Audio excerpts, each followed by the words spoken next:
Good morning students. आज हम class 12 chemistry का नेक्स्ट लेक्चर स्टडी करने जा रहे हैं।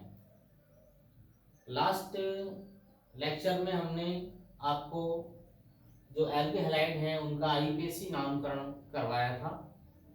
आज हम जो हैलोजन व्युत्पन्न हैं उन्हीं को सारणीबद्ध तरीके से, ठीक है, उनका नामकरण करने जा रहे हैं। ठीक है, तो एक तरफ तो हम यहाँ लिख सकते हैं, मान लो यौगिक लिख सकते हैं। यहाँ ये हमारा क्या है, यौगिक है, या इसकी क्या हो सकती है, यौगिक की संरचना हो सकती है। ठीक है, यौगिक की संरचना हो सकती है। नेक्स्ट कॉलम में जो हम लिखेंगे वो लिखेंगे साधारण नाम, साधारण नाम। ठीक है, और नेक्स्ट कॉलम में जो हम लिखने जा रहे हैं वो लिखने जा रहे हैं आईयूपीएसी नाम, आईयूपीएसी नेम।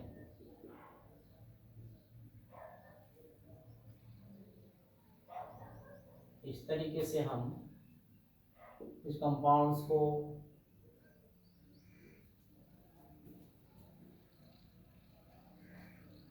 सारणीबद्ध करेंगे। जैसे पहला लिखूं मैं CH3 CH3 Cl, तो इसका नाम हो जाएगा साधारण नाम में मैथिल है तो क्या हो जाएगा, मैथिल क्लोराइड। क्या नाम हो जाएगा इसका, मैथिल क्लोराइड। आईयूपीएसी में नाम लिखेंगे हम हेलो एल्केन के रूप में, तो क्या नाम हो जाएगा इसका, क्लोरो क्लोरोमेथेन। क्या नाम हो जाएगा, क्लोरोमेथेन। ठीक है, ऐसे ही मैं लिखने जा रहा हूं C2H5Br, तो क्या बोलेंगे हम, इसका साधारण नाम क्या लिखेंगे, एथिल, क्या लिखेंगे, एथिल ब्रोमाइड। ठीक है, और आईयूपीएसी का नाम हो जाएगा इसका ब्रोमो ब्रोमो एथेन। ठीक है, क्या नाम हो जाएगा इसका, ब्रोमोएथेन। नेक्स्ट कंपाउंड हमारा CH3 CH2 CH2, मान लो आई लिख दिया मैंने, तो इसका नाम क्या हो जाएगा, n propyl, n propyl iodide. क्या नाम हो जाएगा इसका, एन प्रोपिल आयोडाइड। नाम हो जाएगा इसका एन प्रोपिल आयोडाइड। अंकन करके अगर लिखूं तो मैं क्या लिखूंगा इसका IUPAC name, 1 iodo 1 iodo propane, 1 iodo propane हो जाएगा इसका। 1 यहाँ लिखेंगे, 1 2 3, 1 आयोडो प्रोपेन। ठीक है,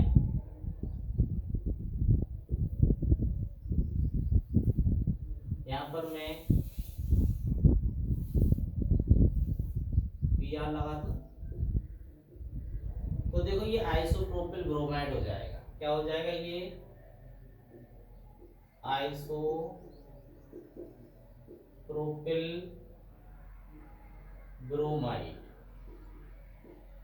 आइसोप्रोपिल ब्रोमाइड। ठीक है, मैंने सिखाया था आपको।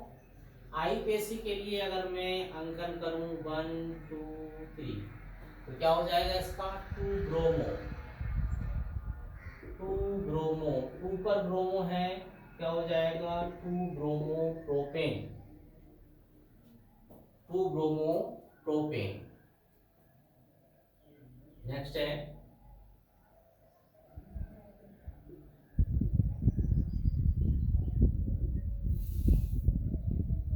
यहाँ लिख दूं मैं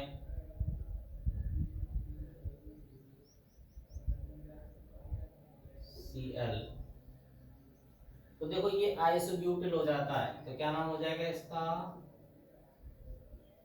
isobutyl isobutyl chloride, isobutyl isobutyl chloride. ठीक है, अंकन करें 1 2 3, क्या होगा इसका? 1 क्लोरो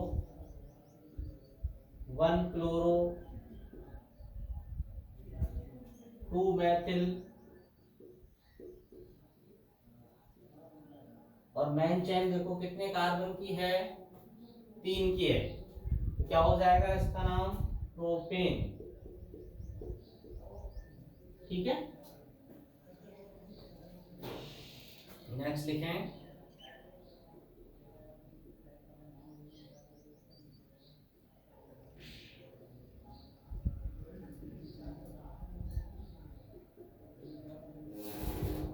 यहाँ पर मैं आई लगा दूं, तो देखो ये नियो आ जाता है, तो क्या नाम हो जाएगा इसका? नियोपेंटिल, साधारण नाम नियोपेंटिल आयोडाइड हो जाएगा, नियोपेंटिल आयोडाइड हो जाएगा। आईपीएससी के लिए हम मेन चेन सेलेक्ट करेंगे, ये वाली हमारी मेन चेन हो गई, ये वाली मेन चेन हो गई यहाँ पर। ठीक है, तो 1 2 3, ठीक है, तो 1 पर आयोडो है, 2 पर 2 मैथिल हैं, तो हम क्या लिखेंगे? 1 आयोडो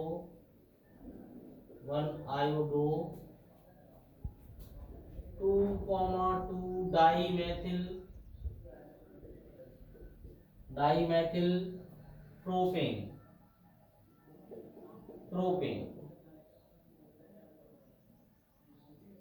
डाई मैथिल प्रोपेन। ठीक है, नेक्स्ट कंपाउंड लिखें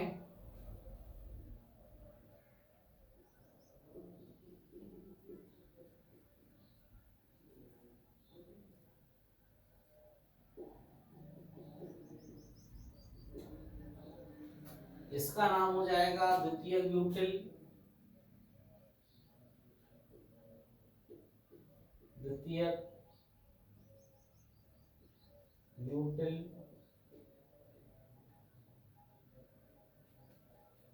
क्लोराइड।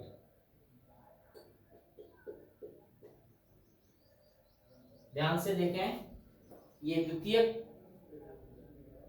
एल्केहाइड है, अंकन मैंने यहां से किया 1 2 3 4, ठीक है, अंकन कर दिया 1 2 3 4, है ना। तो अब आईपीएससी में क्या हो जाएगा? 2 क्लोरो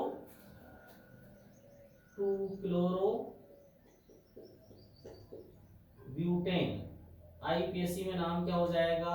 2 क्लोरो ब्यूटेन। ठीक है, इस तरीके से हम इनको लिखेंगे। इसके बाद आगे चलते हैं,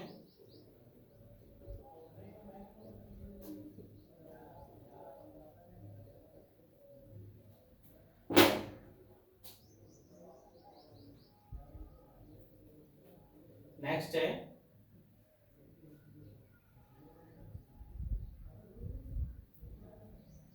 CH3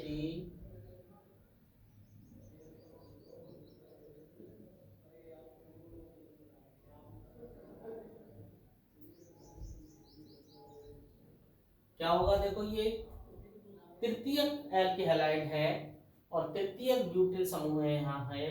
ठीक है, तो हम क्या लिखेंगे इसका नाम? साधारण तृतीयक ब्यूटिल क्लोराइड,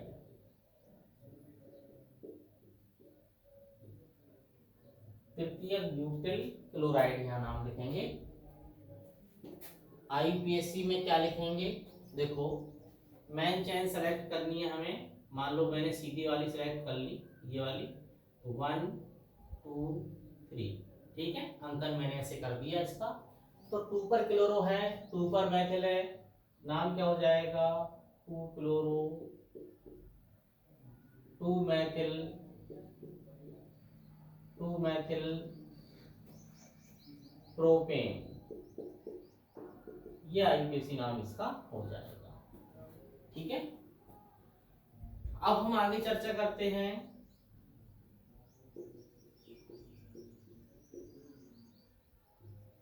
VR लगा दिया। तो देखो ये एलिल समूह है, मैं सारे करा चुका हूँ, बस इनको सारणीबद्ध करवा रहा हूँ मैं आपको, एक जगह टेबल में आपको सारणी में एक जगह नजर आए, अच्छे से आप पढ़ो इनको। अंकन देखो, पहले साधारण नाम लिखते हैं, एलिल समूह है तो एलिल ब्रोमाइड, साधारण नाम क्या हो जाएगा, एलिल ब्रोमाइड, एलिल ब्रोमाइड, ठीक है। अंकन करेंगे, डबल बॉन्ड को वरीयता देंगे, ठीक है। तो 3 पर ब्रोमो आ जाएगा और नाम हो जाएगा इसका 3 bromo, 3 bromo propene, 3 bromo propene नाम हो जाएगा इसका। इसके बाद नेक्स्ट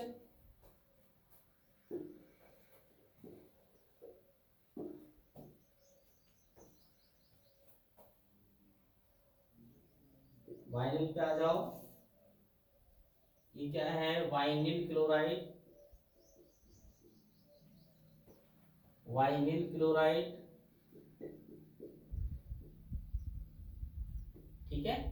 अंकन करने के लिए देखो, यहां से नहीं, यहां से, क्योंकि क्लोरीन भी 1 पोजीशन पर है और इन भी 1 पोजीशन पर है, तो हम इसको क्या लिख देंगे, क्लोरोएथीन, 1 क्लोरोएथीन भी लिख सकते हैं या क्लोरोएथीन भी लिख देंगे, ठीक है, क्लोरोएथीन हो जाएगा। इसके बाद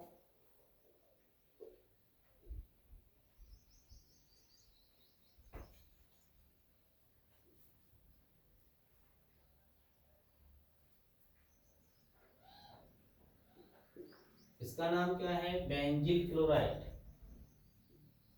क्या नाम है इसका, बेंजिल क्लोराइड, ठीक है। अब देखो ध्यान से समझिए, हम इसका नाम कैसे लिखने जा रहे हैं, आईपीएसी कैसे लिखेंगे। देखो, अगर मैं इसको CH2 को ये मान के चलो कि ये हमारी मेन चेन है, ठीक है, ये मान के चलता हूं ये मेन चेन है, तो ये जो हमारा बच गया बेंजीन रिंग, इसको मैं अगर प्रतिस्थापी मान लूं तो हम इसको फेनिल कहेंगे, क्या कहेंगे, फेनिल, ठीक है। और ये क्या है, क्लोरो, और ये फिर मेन चेन के रूप में अगर लिया जाए तो 1 कार्बन है मेथेन, तो 1 पर क्लोरो है, 1 पर फेनिल है, देखो 1 पर ही क्लोरो है और 1 पर ही क्या है, फेनिल है, तो क्या नाम हो जाएगा इसका, सी से शुरू हो रहा है, ये पी से शुरू हो रहा है, एफ मत मानना है ना, तो ये हो जाएगा क्लोरोफेनिल मेथेन, क्या नाम हो जाएगा इसका, क्लोरोफेनिल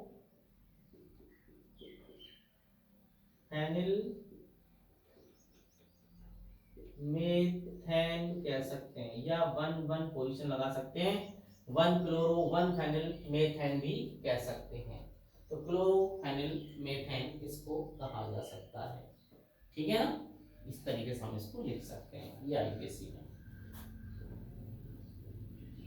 अब इसको हम दूसरे वे में भी लिख सकते हैं, क्या, इसको मैं बेंजीन मानूं तो, ठीक है, तो ये क्लोरोमेथिल हो जाता है, इस ये जो आपका फिर साइड में बचता है जिसका नाम क्या हो जाता है, क्लोरोमेथिल, और ये क्या है, बेंजीन, ठीक है, तो इसको हम 1 क्लोरोमेथिल बेंजीन कह सकते हैं, ठीक है, दूसरे वे में भी इसका नाम लिख सकते हैं। ये आपके कंपाउंड मैंने सारणीबद्ध किए,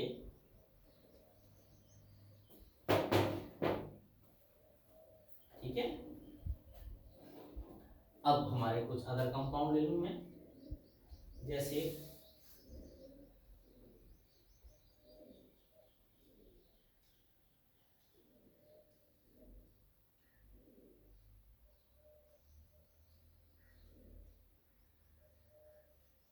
Cl लगा दिया मैंने, तो क्या हो गया इसका नाम, क्लोरोबेंजीन,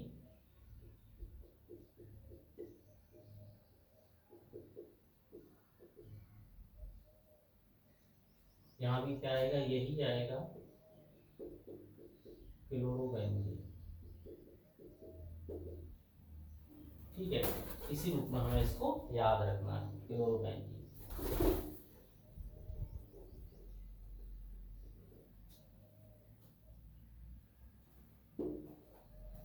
अगला एग्जाम्पल ले लेते हैं।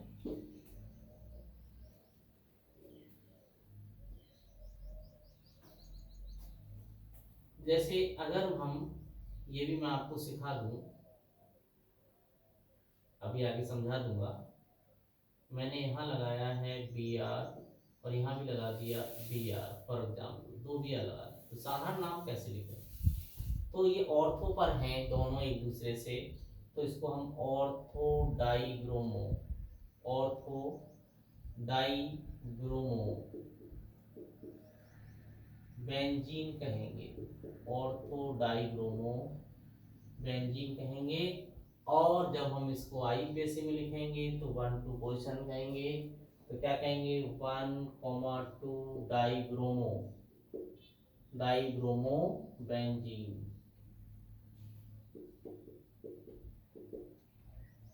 ठीक है, इस तरीके से हम इसको लिखेंगे।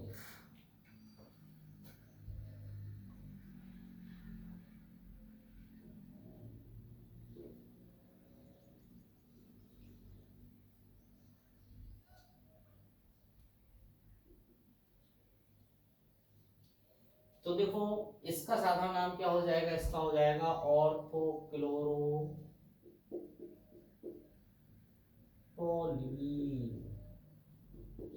ऑर्थोक्लोरोटोल्यूइन हो जाएगा। देखो, इस कंपाउंड को हम टोल्यूइन कहते हैं, याद आ रहा होगा, नहीं तो आप यहाँ समझ लेंगे। ठीक है, ये है टोल्यूइन, IUPAC में भी इसको टोल्यूइन कहते हैं। ठीक है, और अगर हम थोड़ा हट के लिखें तो क्या हो जाएगा इसका नाम? मैथिल बेंजीन, ये भी कह देंगे इसको, मैथिल बेंजीन भी कहेंगे। ठीक है, अब हम इसका IUPAC नाम लिखें, तो IUPAC में वही अंग्रेजी वर्णमाला, तो 1 क्लोरो, 2 पर मैथिल। ठीक है, तो क्या नाम हो जाएगा इसका? इसका नाम हो जाएगा 1 chloro, 1 chloro 2 Maithil, 2 Maithil benzene. ठीक है, ऐसे लिख सकते हैं। और भी कोई आता है तो उसके लिए भी हम ऐसे ही लिख लेंगे।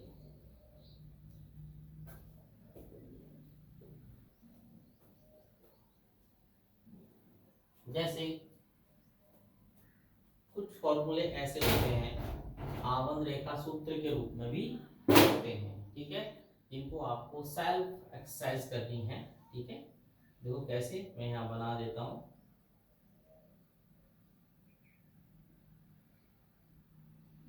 ठीक है, पहला कंपाउंड ये हो गया, दूसरा,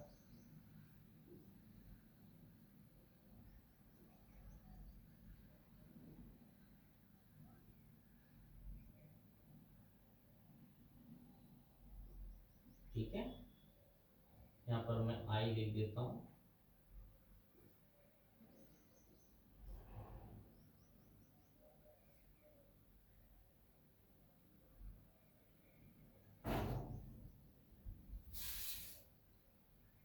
यहाँ पर Cl,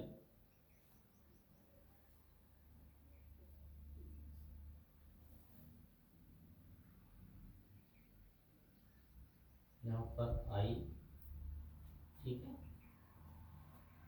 और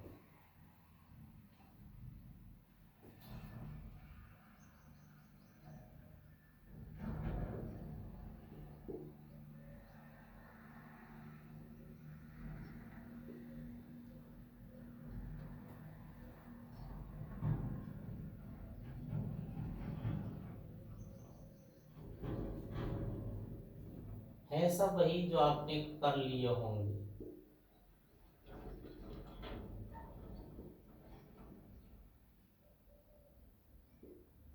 ठीक है, ऐसे इनको हम लिख सकते हैं।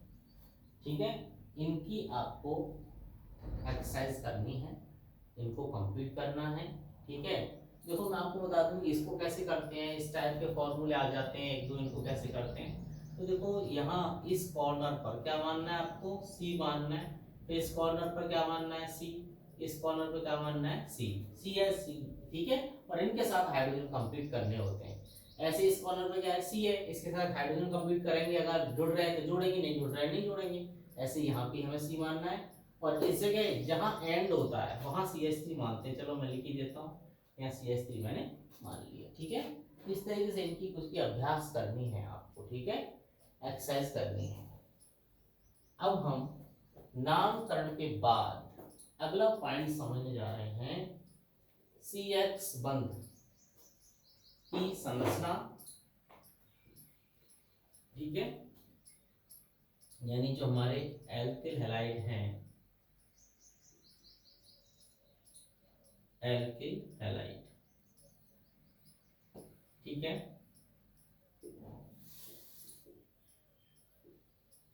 में CX बंध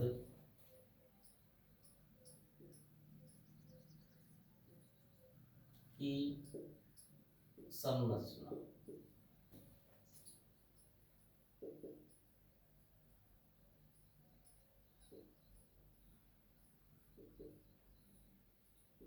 CX बंध आखिर बनता कैसे है, ठीक है, कैसे इसकी फॉर्मेशन होती है वो हमें समझना है।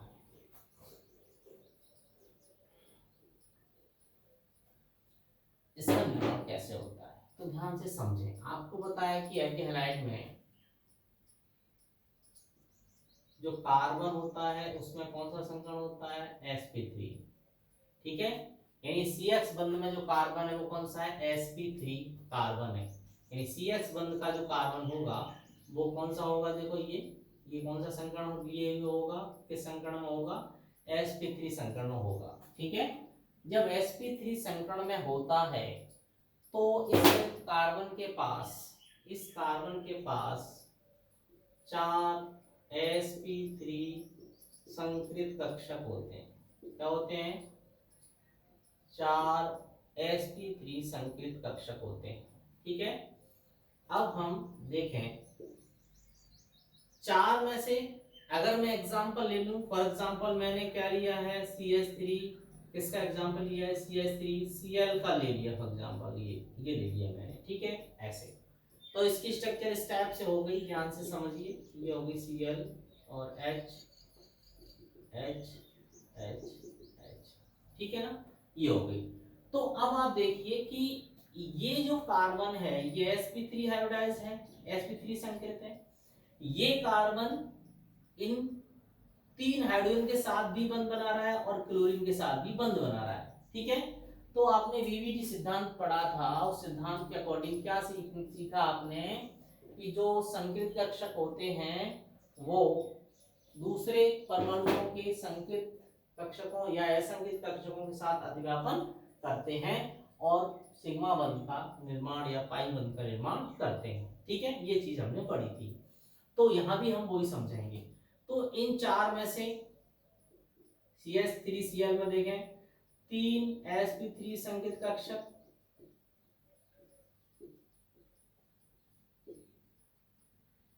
इसके साथ 3 हाइड्रोजन परमाणुओं के 1s कक्षकों के साथ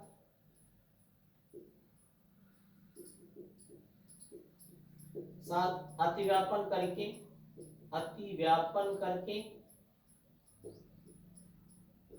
3 CH सिग्मा बंध बनाते हैं। ठीक है, 3 CH सिग्मा बंध बनेंगे। अब शेष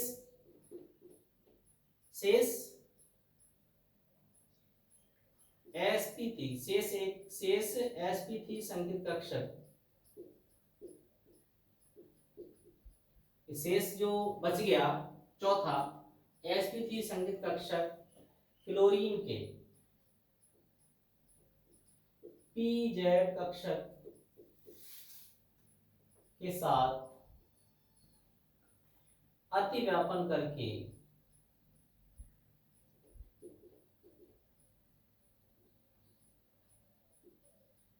Cl सिग्मा बंध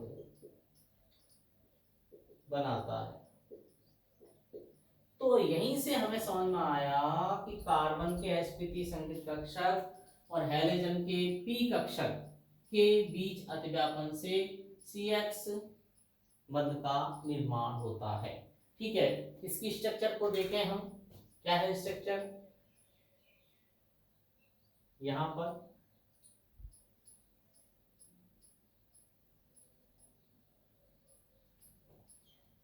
ठीक है,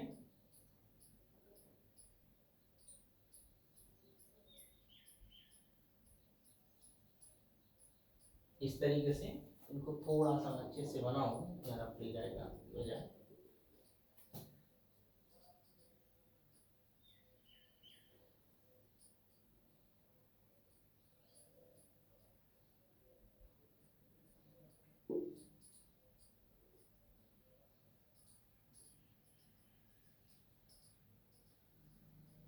ऐसे, ठीक है। ये तो यहाँ पर क्लोरीन का जो पीजेड कक्षक है, ये क्लोरीन का पीजेड कक्षक है, यहाँ ओवरलैप करके ये सिग्मा बंध बना रहा है, ठीक है ना।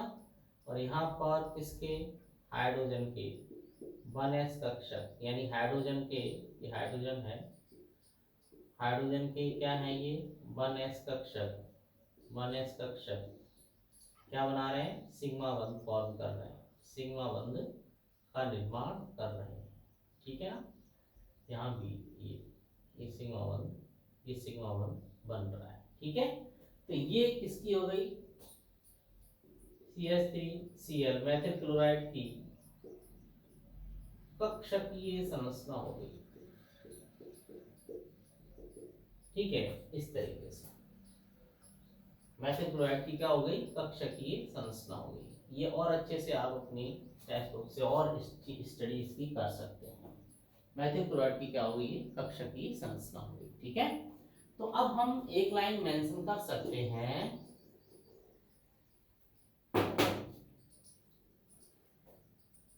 कि CX बंध का निर्माण, CX बंध का निर्माण कैसे होता है, कार्बन के sp3 संकृत कक्षक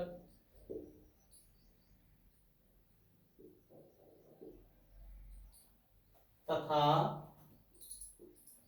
हैलोजन के